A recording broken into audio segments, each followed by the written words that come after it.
Hi everyone, this is Doc Wisdom and today we will talk about faults. But before, subscribe to my channel, share, and now enjoy this new video.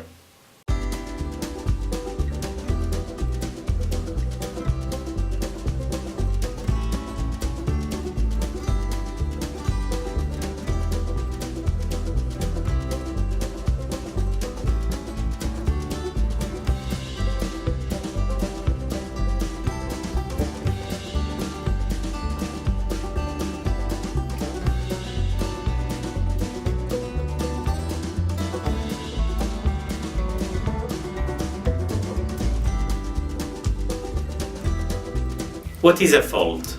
A fault is a fracture in a rock mass that shows evidence of displacement between two blocks divided.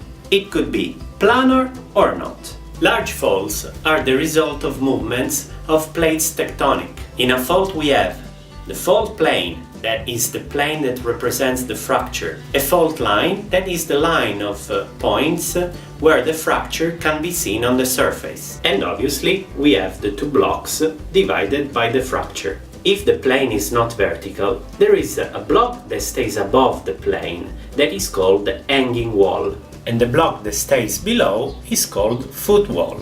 Many times faults are not single fractures, but zone of deformations. In this case, we talk about zone of fault or fault system. But before continuing to explain faults, we should understand why we have faults.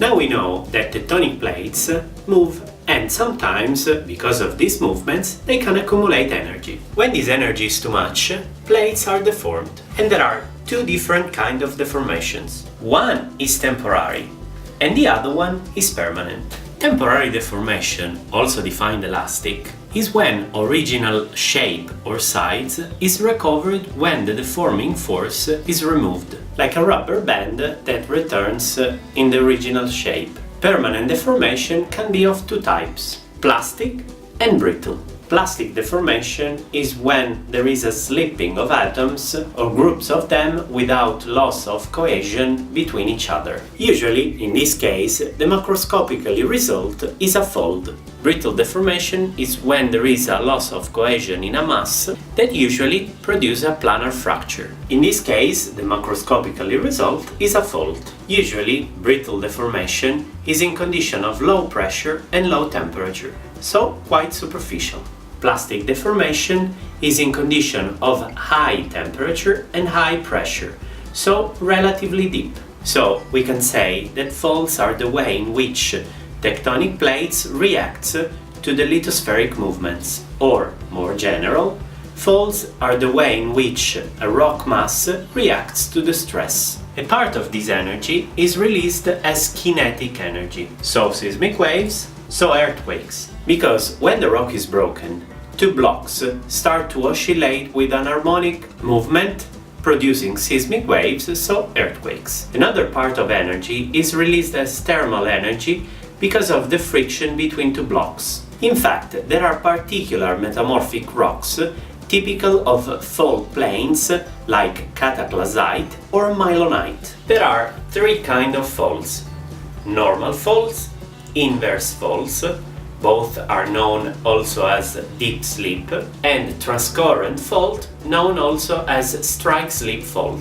Normal faults are when the hanging wall moves downward relative to the footwall. The angle of fault plane usually is around 60 degrees. They are typical of distensive zone, like Rift Valley in Africa or in Iceland. They cause thinning of the crust. As I said, quite always, faults are not singular fractures, but we can have fault systems, so different structures. A down-thrown block between two normal faults dipping towards each other is a graben. An up-thrown block between two normal faults dipping away from each other is an horst. Reverse faults are the opposite of normal ones. The hanging wall moves up relative to the footwall, and they cause a thickening of the crust. The angle of the plane fault is around 45 degrees.